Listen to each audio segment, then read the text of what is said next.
మీ మీద కూడా మీ వ్యక్తిగత జీవితం మీద కూడా బాగా ట్రోలింగ్ చేస్తారు. గతంలో అనేక కేసులు ఉన్నాయి విజయ విహారం రమణమూర్తి గారి మీద. ఇప్పుడు కొత్తగా నేను కూడా చూశాను ఈ కేసుల్ని. వారందరికీ చెప్తున్నాను, విజయ విహారం చరిత్రలో అనేకమైనటువంటి కేసులు పెట్టారు మా మీద. చెప్తున్నాను, ఇవి ఇవాళ కాదు, 20 సంవత్సరాల క్రితం పోలీసులు కూర్చుని మంచిగా స్క్రిప్ట్ నవలు రాసుకున్నట్టు వాడికి నోటికి వచ్చింది రాసుకుని నా మీద కేసు పెడితే ఆ కేసుల్ని కోర్టులు అని చింపవతలు పారేసిన కేసులు అవన్నీ. ఏ కేసు కూడా అసలు మామూలు సాక్ష్యాధారాలు కూడా లేనటువంటి కేసులు అవి. పోలీస్ పంచులు అంతా ఎదురు తిరిగి మేము తలకాయ మీద సంతకం పెట్టామని ప్రెస్ మీట్లో చెప్పినటువంటి కేసు ఆ నక్సలైట్ కేసు. దానికి మొత్తం దేశంలో నక్సలైట్ ఆయుధాలు సప్లై చేశానని నేను చెప్పేటువంటి కేసు. ఆ సమయంలో నక్సలైట్ తో నేను తలపడుతున్నాను. నక్సలైట్లకు బహిరంగ లేఖ రాశాను. నక్సలైట్లకు ఎదురు తిరిగినటువంటి ఏకైక వ్యక్తిని నేను పీపుల్స్ వారు ఇదేం దొంగ దెబ్బ అని నేను రాయటం, వాళ్ళు మా ఆఫీసుని పేల్చడం, అది పెద్ద యుద్ధం అది. ఆ టైంలో నా మీద ఈ కేసుని వీళ్ళు తయారు చేసి ఆ ఎక్స్ప్లోజివ్స్ పట్టుకొచ్చి నా మీద కేసు పెట్టారు. ఆ తర్వాత పోలీస్ పంచులు ప్రెస్ ముందు నిలబడి అసలు ఈ కేసులో మేము ఆ సీజర్ ఏమి జరగలేదు, మేము తెల్లకాయతాల మీద సంతకం పెట్టాము, అక్కడ ఎస్ఐ గారు చెప్పినప్పుడు స్టేషన్లో వాళ్ళే చెప్పారు. ఆ తర్వాత కేసు కోర్టులోకి వెళ్ళింది, విచారణ జరిగింది, ఆ కేసు కొట్టేశారు. ఏం చేయాలి ఇప్పుడు నేను? అంటే పోలీసులు ఒక స్టోరీ రాస్తే నేను కూడా దాన్ని పట్టు తిరగాల? కోర్టులో కొట్టేసిన ఒక్క కేసు కూడా లేదు, అన్ని కేసులు కొట్టేసిన కేసులే. పోలీసులు రాసుకుని పోలీసులు కొట్టేసినటువంటి కేసుల్ని 20 సంవత్సరాలు, కనీసం 5 ఏళ్ళు 10 ఏళ్ళు కూడా కాదు, ఎప్పుడో కేసులు. ఆ కేసులు పట్టుకుని హరే బాబు ఇన్ని కేసులు తవ్వే కంటే కూడా అయోధ్యలో డబ్బులు ఎలా వాడుకున్నారో అది చెప్తే ఆన్సర్ అయిపోతుంది. రమణమూర్తి అవుట్ అయిపోతాడు కదా. 1400 కోట్ల రూపాయలు బాబా లాల్ దాస్ గారిని ఈ విధంగా, బాబా జ్ఞాన దాస్ గారు చెప్పింది ఇలా తప్పు, ఆయన చెప్పింది అసలు బాబా లాల్ దాస్ అనే క్యారెక్టరే లేడు. ఇగో ఈ రాముడిని ఈ విధంగానే మోదీ గారు దారి చూపించడం ధార్మికంగా, వేదాల్లో ఉపనిషత్తులు మాట్లాడితే సాయిబాబా టాపిక్ వస్తే వేదంలో ఉందా అని అడుగుతాడు కదా.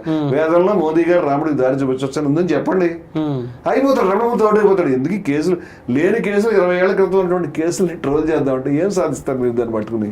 అంటే మీరు చెప్తున్న నిజాలు ఆపడానికి మీ వ్యక్తిత్వ హననం అంతకంటే ఏముంటుంది? నేను ఏమంటానంటే, నేను ఎవరికి కూడా సెకండ్ ఫిడల్ ప్లే చేయను నా లైఫ్ లో ఎవరికి.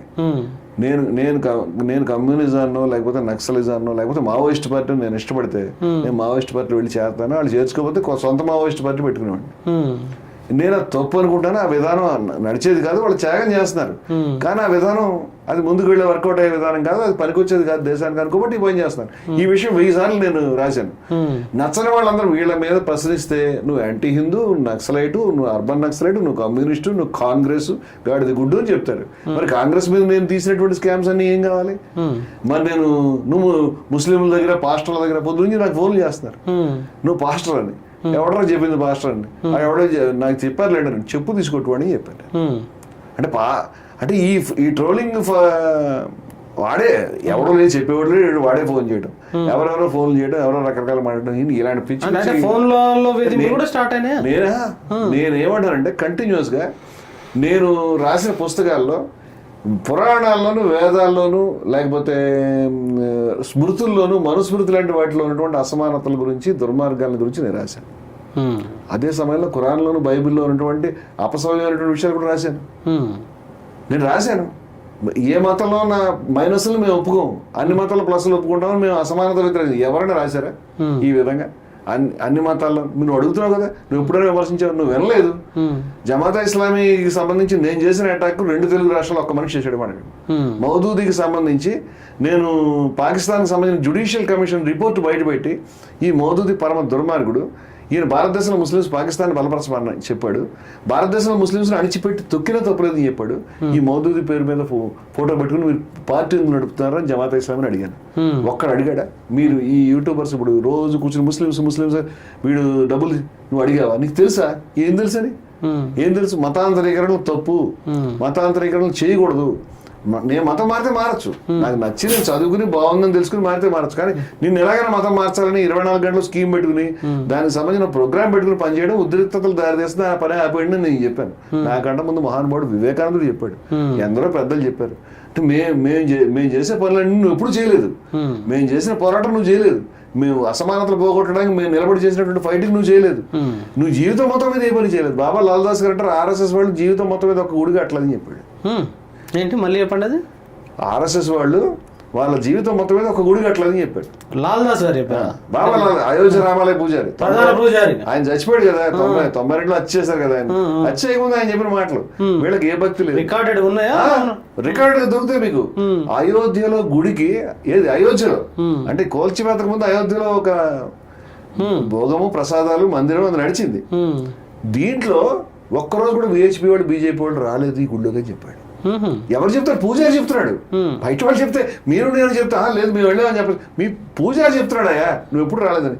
నీ భక్తి అంతా కూడా. ఈ ఇంటర్వ్యూ చూసిన వాళ్ళు ఆయనకు సంబంధించిన మాటలు చూడాలంటే ఎక్కడ చూడాలి, ఎట్లా చూడాలి? మా మధుకేశ్వర్ గారు చేసినటువంటి మానుషి అనేటువంటి పత్రికలో ఆయన సంబంధించినటువంటి ఇంటర్వ్యూ అంతా దొరుకుతుంది. ఇంకా దొరుకుతుంది, ఇప్పటికీ దొరుకుతుంది. అలాగే రామ్ కే రామన్ ఆనంద్ పట్వర్ధన్ తీసినటువంటి డాక్యుమెంటరీలో డైరెక్ట్ గా బాబాలాల్ దాస్ గారి యొక్క వాయిస్ ను ఆయన చెప్పడం ప్రత్యక్షంగా మనం చూడొచ్చు. ఇంకా ఉంది. ఇంకా ఘోరాలు చెప్తానండి. ఇప్పుడు బాబరీ మసీద్ కూల్చివేసేటానికి అక్కడ ఒక నేను ఇందాక చెప్పిన మందిరం నడుస్తుంది. ఆ మందిరానికి ఒక పెద్ద హుండీ ఉండేది. దాని ఫోటోలు కూడా దొరుకుతాయి మీకు కావాలంటే. పెద్ద హుండీ. ఆ హుండీకి లక్షల రూపాయలు నెలకు ఆదాయం ఉండేది. వీళ్ళు ఆ బాబరీ మసీద్ కూల్చినప్పుడు హుండీ ఎత్తుకుపోయారు. ఇది రాముడు డబ్బు. బాబా లాల్ దాస్ గారు చెప్పారు. అది బాబా లాల్ దాస్ గారు చెప్పారు. ఈ డబ్బా ఎత్తుకుపోయారు. ఇగో రాముని వారి డబ్బు ఏమన్నా ఎత్తుకెళ్ళకుండా పక్కన పెడితే ఏమైనా నష్టం వచ్చిందా? ఈ డబ్బులు ఇంత వచ్చినాయి, ఈ డబ్బులు దీనికి పడుతున్నప్పుడు ఎప్పుడేం చెప్పారా? గుడిలో చోరీ చేయడం అనేది ఆ డిమాలిషన్ రోజు చేశారు. అంతేకాదు రాముని యొక్క విగ్రహాలు ఆల్రెడీ విగ్రహాలు ఉన్నాయి కదండి, ఈ విగ్రహాలను తీసుకెళ్లారు మళ్ళీ మార్చారని చెప్పాడు ఆయన. ఎవరు చెప్పారు? పూజారి. నేను చెప్తే నేను ఇప్పుడు నువ్వు సరిగా చూడలేదా అని చెప్పొచ్చు. పూజారి చెప్తే ఎలా కాదంటావు. ఇవన్నీ